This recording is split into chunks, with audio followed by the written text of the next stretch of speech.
So hello everyone, and thank you for joining us today as we launch Women's History Month. To do so, I'm here with Professor Emily West from the University of Reading's History Department. Emily is a historian of race and gender in American history, with her research focusing on US slavery in the US South. Now, Emily is a member of our Gender History Research Cluster, with her work exploring the lives of enslaved women. Now, Emily has kindly joined me today to talk about a new exhibition which has recently been launched, titled Hidden Voices, The Lives of Enslaved Women in the Low Country and the South. So, Emily, thank you so much for joining me today. I suppose we'll start off by talking about the project in its entirety. So why did you decide to partake in this project? Thank you so much, Beth, for that lovely introduction. And yeah, I'm really pleased to be talking about the project today. It was actually a fairly simple explanation. I'd become involved with the Low Country Digital History Initiative, which I'm going to call the LDHI for ease of speaking, a couple of years ago when I'd actually reviewed an alternative project for them. And then I just became really, really fascinating by the LDHI. They're based out of the College of Charleston. And it's a really, really important initiative, I think, to bring digital history, to bring these public exhibitions to wider audiences. So I'd done my review of another project, and then I found myself being really, really interested in all the other ones as well and looking at them. So then I decided that I'd really like to do my own. And shortly before I did this, I just published a textbook on enslaved women in America. And I thought, well, it would be really, really nice to use some of this evidence that I brought into the textbook on enslaved women in America into a digital exhibition. So I was really lucky because I was able to get some funding from the Undergraduate Research Opportunities Scheme known as Europe. And that meant that the department could employ a wonderful student called Sian David, and she did a lot of work on the project with me over a summer vacation between her second and third year, basically sort of, writing some of the text and finding some of the images to go in the exhibition. So it was a sort of exciting time, and it's nice for me to be able to thank Sian for all her work now. And then also, I guess in terms of the regionality, I'd been lucky enough to spend a year in South Carolina when I was doing my PhD. Sorry, I know people doing PhDs can't travel at the moment, but I could travel then. And I just became really, really fascinated by this low country area along the coast of sort of South Carolina and Georgia. And I've been lucky enough to visit there subsequently as well. And it's just a really fascinating and distinctive history. Gullah's quite difficult to explain because not many people have heard of it, especially this side of the pond. And it's basically a distinctive cultural form of the area that draws upon both West African traditions and also Caribbean cultural traditions as well. Because a lot of people who were enslaved in the United States in this area actually spent time on Caribbean islands beforehand. So it's both a language and a cuisine, and it's basically sort of a language that's spoken in English, but it also has African sort of intonation and grammatical structures. It's by no means a sort of a broken form of English, but it is a very distinct way of speaking. Although I think the terms come to encompass many different aspects as well. For example, Gullah cuisine relates to the sort of specific herbs and plants that are used in the sort of the cultivation and the production and the consumption of food. We can talk about Gullah storytelling traditions, Gullah religious traditions. And sometimes people use this term Gullah Geechee to refer to sort of the more Georgian elements of this culture as well. So it's really, really a fascinating culture, and it's also one where women play a prominent role as well. So I felt really strongly that I wanted to draw attention to this, in terms of this important cultural contribution that women had made to this part of US history. And also as well, it's quite a poignant history over the long run, because obviously with the ending of slavery in 1865, then what we find is that a lot of white people resident in this area, the former enslavers who've had their enslaved people taken away, they flee the area because they think it's really undesirable. It's very swampy and mosquito ridden and very hot and humid. So they tend to leave their plantations, which obviously they've sort of, they've lost their enslaved labor on the plantations. They go elsewhere. And so what that means is that there's this real cultural isolation of Gullah people. They're pretty much left to their own devices, and they continue to partake in these cultural forms, which are quite unique. And again, this goes back to slavery as well, because there'd been quite a high percentage of enslaved Africans, then African Americans in this area, which again, it enables these cultural patterns. And then this then continues into the post-slavery era. And it's only really with the development of tourism in the southern states after the Second World War that you finally get sort of white people wanting to come back to the area and building, these hotels and vacation homes and golf courses. So again, there's a real irony, I think, in terms of what women do here, because women had obviously been enslaved in the area. And then ironically, as we move through into sort of the late 20th century, women go from like being sort of domestics in enslavers' houses to being domestics in the holiday homes and resorts and the hotels of the Low Country area. So it's a fascinating history, but I think it's also one which really sort of speaks to the present and some of these issues you have here with the appropriation of culture and the sort of the land grab, as it were, and the rising property prices due to the development of tourism.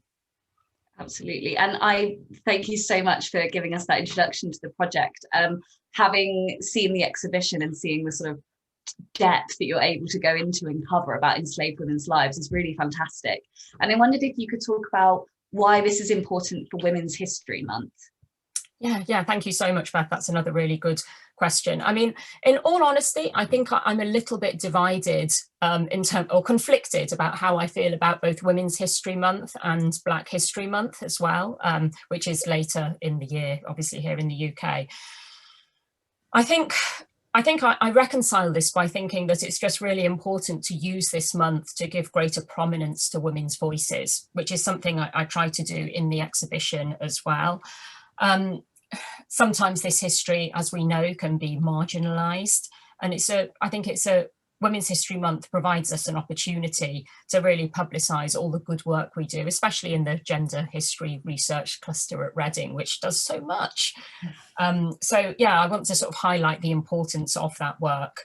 But then I also think that we need to use Women's History Month in order to argue more broadly that we need a better integration of women's history and also gender history more broadly into history throughout the year, and also into history at all different levels as well, whether we're talking about school children, or right through to sort of university level. It's really important that this history isn't marginalized, that people see this history as being important and that it's taken seriously. We shouldn't have to work twice as hard as everyone else in order to try and convey the importance of this work. So for me, I think, it's an opportunity to reflect on women's history, and it's an opportunity to advocate about women's history. So yeah, again, within the exhibition, I mean, obviously it's about enslaved people in this area more broadly, but the exhibition very much centres women throughout. They are sort of the main way in which the exhibition is framed. And yeah, this covers the sort of era through slavery right through to the era of emancipation. Thank you. And when we're sort of talking about marginalised histories, I think terminology we find is so important. And so I wondered how you came up with the title Hidden Voices for the exhibition. Okay, so yeah, I was going to say I'm whispering this to you, but obviously it's going to a wider readership. So the term Hidden Voices actually comes from, and I need to do a shout out to her as well as to Sian, it comes from the co-director of the LDHI, whose name is Leah Worthington, who just worked so hard on this exhibit, both her and then also she has a sort of small group of graduate students who are employed to work at the LDHI as well. So they did so much work for this project. So I'm very grateful to them for doing that. But the title literally comes from the fact that women's voices are often hidden from history. And this is even more pronounced when you come to think about US slavery. Because, for example, by the time of the American Revolution, slavery becomes associated purely with the southern states of the USA. And then at this point and shortly thereafter, what you find is that all the different states of the South, they pass various laws saying that enslaved people are forbidden from reading and writing, because with knowledge comes power, etc., etc. And enslaved people might be inclined to revolt, for example, if they have literacy. So this is a real deliberate and racist act of exclusion. And what this then means is that when archives are created about the history of slavery, the archives represent the views of enslavers, of the men and women who held people in bondage. So already we've got this sort of big methodological hurdle about women's voices being hidden. But that said, there are some sources which I use in the exhibition, which I think allow us to sort of overcome these methodological problems. Firstly, there are just a handful of women who managed to flee slavery in the South, and they flee to the relative safety of the northern states. Most famously, Harriet Jacobs, who publishes an autobiography in 1861 called Incidents in the Life of a Slave Girl. And then also you have around 2,500 interviews with formerly enslaved people, which took place in the 1930s in the USA. And this was part of the sort of the New Deal, and it was a New Deal initiative run by one of the alphabet agencies known as the Works Progress Administration, or WPA. So the WPA literally went out and interviewed about 2,500 formerly enslaved people, talking to them about their memories of slavery, not just their own lives, because they were often children, but talking about, their memories of their mothers and fathers, about other people who they knew on plantations as well. And significantly too, the WPA interviews, they have fairly equal sort of gender divide in terms of the respondents as well, including many who were interviewed who'd grown up enslaved in the South Carolina and Georgia Low Country. So I was able to sort of get around these methodological hurdles in that way. It is important, though, to note that while the exhibition focuses on the Low Country, I felt very strongly that it shouldn't exclusively be about that. So at times it expands out and it looks, for example, at the life of Harriet Jacobs, who was enslaved in North Carolina. So she was enslaved elsewhere. And I also use two perspectives of enslavers and other people's perspectives about slavery when they're talking about enslaved women. So again, I think if we use a sort of a range of sources, all of which are problematic in different ways, we can build up a more composite picture of women's lives in this way. Fantastic, thank you. Now, we also find ourselves in a very online world at the moment, which never seems to be ending. And so I wondered whether we could talk about what the main advantages are of publishing via a digital exhibition. Yeah. I mean, I think it's our duty as historians to want our work to be looked at by as wide a range of people as possible, and for that work to be written in a really accessible and interesting way. So I'm not necessarily against publishing really scholarly monographs and journal articles, but I think it's part of the remit of our job is to sort of publish in diverse forms as well. So one thing I really liked about publishing in this digital way is it allows for stronger engagement with the visual testimony of the era. And again, it's interesting, you're talking about our lockdown world. And this is also something I found with teaching as well, teaching undergraduates. If I'm just sort of talking at them via a screen and showing them a load of slides, I think that can get really boring. So I'm trying now to sort of bring in a lot more sort of visual evidence into my slides in order to make it more accessible and interesting. And that was something that obviously was important in the digital exhibition as well. So I found some of the images, Sian found some, and then also again, Leah and the team at the College of Charleston, they also found so much as well. So we use a whole range of visual evidence. We use sort of paintings, we use photographs. Obviously, photography is in its infancy at this time, but you do have some photographs taken sort of shortly after the ending of slavery, which where things look broadly the same and you can include these images. We had some sort of ethical issues over including some photographs, for example, that bear the taint of racism, especially those which stereotype enslaved women as these typical mammy figures, you know, sort of loyal and devoted plantation domestics, which obviously is a gross caricature. And yet at the same time, I felt it was important to include these more problematic images because it tells us a lot about the construction of stereotypes and tropes among white enslavers to tell us what they thought about enslaved women. So we do use some quite difficult evidence in the exhibition, but we also use a range of sort of other visual evidence as well. For example, we've got some like written passes that enslaved people had to visit different plantations. We've got some advertisements for runaway or fugitive enslaved women who escaped their plantations. There are some maps and graphs, again, to sort of make this easy and accessible for people to see. We've got extracts from plantation journals. We have some legal petitions. So really, again, it was a case of trying to sort of piece together all the different bits of composite evidence we can bring together in order to tell us about the lives of enslaved women.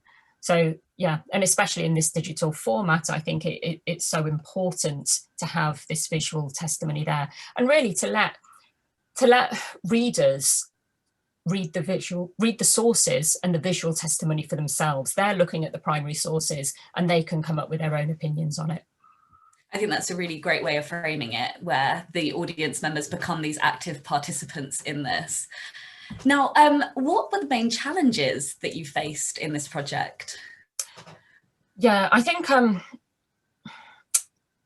the main challenge was in tone, in terms of tone and pitch and writing in an accessible way.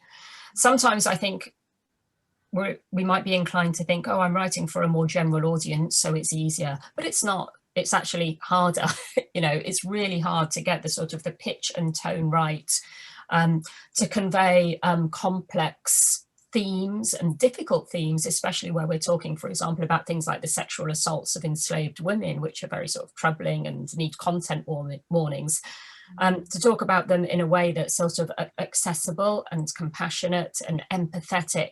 And yet at the same time, we don't want to insult a public audience by assuming that everything has to be simplified. So I think in terms of sort of taking some of the more obvious points about methodological difficulties, about sort of historiographical disputes among historians, for example, it was a case of trying to sort of take some of that out, and then also to sort of, but then still to convey some of those nuances and complexities of the life of enslaved women was quite hard. So yeah, in terms of structuring the project as well, that was quite difficult to do. And I ended up going for a sort of fairly typical chronological structure, you know, which begins with the transatlantic slave trade. It ends with the Civil War of 1861 to 65, and then the lives of formerly enslaved women during the era of emancipation. But then during the era of slavery itself, there are a whole sort of series of sort of thematic issues, I guess, sort of thinking about women's work lives, women's relationships with their enslavers, women's cultural lives. Obviously, this is really important for the sort of Gullah area of the Low Country.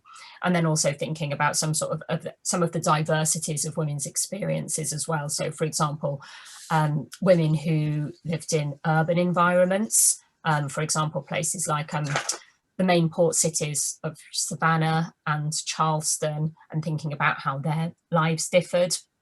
And then also thinking too about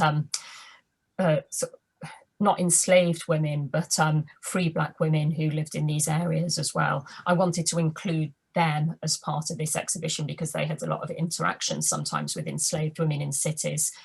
So yeah, in terms of what to include, what not to include, and how to sort of structure the overall project and make it interesting and accessible, I think they were the main challenges. Well, and the chronological structure to it has made it so accessible as an exhibition. So I think it's an excellent choice to have taken. With the project in its entirety, what are you most proud of? I think because I was writing this with I guess, British audiences in mind, especially also my own students, for example, then I think I'm most proud of the fact that I want to bring a sort of a knowledge of women's role in this Gullah culture to wider audiences. I did a quick survey with my students recently, and I said to them, who's heard of Gullah culture? And very few of them had. And those that had heard of this had only heard about it through me and what I'd been telling them. So I think it's about making this fascinating history and the role of women within it more accessible is important. And, thinking about, for example, one thing that isn't commonly known is that, during slavery and even right through to the present, then women in this area, they're really, really skilled at making these sweetgrass baskets. So the basketry skills are really important, and it continues to the present day. And even though we're talking about a regime of slavery, then women, even when enslaved, they're still able sometimes to make these baskets because they labor under a task system where they get a small amount of sort of free time to themselves, hopefully at the end of the day. They make these baskets, they're able to go to markets, they're able to partake in informal economies and sell them there. And yeah, if you're in the Low Country at the present, even though we can't be there, but when we can go back, then you can still see the stalls along the roadside selling these baskets. And it's just something really, really fascinating. And it's something we don't think about as being important necessarily in the sort of the cultural history of the United States, but it is, and women play an important role here. So yeah, not much is known about Gullah. And in the 1990s, I think it was 1991, I think, there was a film that was released by someone called Julie Dash called Daughters of the Dust, which was about Gullah women in the period immediately after slavery. And then I hadn't actually heard of this film until much more recently, and because in 2016, Beyonce released her album Lemonade, and she drew upon a lot of the aesthetics of women's Gullah culture in the videos that came out of that album. So I think that there was this little sort of burst of activity around thinking about this area at that point in time. But again, it's a marginalized history, and it deserves wider recognition, especially because it involves things like sort of cultural forms, storytelling, cuisine, which of course are all roles where women play a very sort of important part. So it's a way of sort of celebrating the diversity of American culture, but especially, I think, American women's history and culture. That's fantastic. And I'm also thinking, I'm always interested when we think about the national curriculum in schools and teaching, and this being such an accessible source, but being so, it demonstrates such a deep history that it will be such a great tool for all ages really to be able to access this aspect of history. And I suppose my final question would be, would you recommend publishing this way? Yeah, I feel really passionately that it is important we publish in diverse forms. And I think, with the way the world is changing, changes exacerbated, of course, by COVID and our lockdowns, then people do want to be able to access, for example, resources and exhibitions in an easy and an electronic way. So I'm a huge fan of what we might call sort of digital humanities, and thinking laterally and thinking differently around how we publish. And I think, again, there's a feminist fight to be had, I think, in terms of what is deemed a good, strong publication and what might not be. And sometimes I think that sort of writing for these sort of public audiences, writing in this different way, it's somehow deemed not as scholarly as a more traditional monograph. So I think it's important that we fight for digital humanities and that we do publish in this way. And it does get recognised because it is a useful way into a particular subject area. So I definitely recommend doing it. I'm not sure how I'd feel about sort of learning all the techniques of digital humanities, which I think can be really, really difficult and really complex. So one really great thing about the LDHI is that they have the expertise there, because the College of Charleston has actually invested in this So they have the team and they have the graduate students employed, and they're actually learning the skills and being paid for it. It's important that this isn't volunteering, but people are being paid for it in order to put together these exhibitions. So I don't think necessarily that we need to become, for example, experts in computer coding in order to partake in digital humanities. We don't have to do all this work ourselves, but it is something where we can all be playing a role in sort of making history more diverse and history more accessible. Well, that's the beauty of collaboration, isn't it? It's great to actually be able to see everyone in their own craft and bring it all together and create something so fantastic. Thank you so much, Emily, for taking the time today to talk to me about this. We'll make sure to add the link to the exhibition onto the blog where the video will be posted. But thank you so much and good luck with all your future projects, which are never ending. Thank you so much, Beth. Thank you.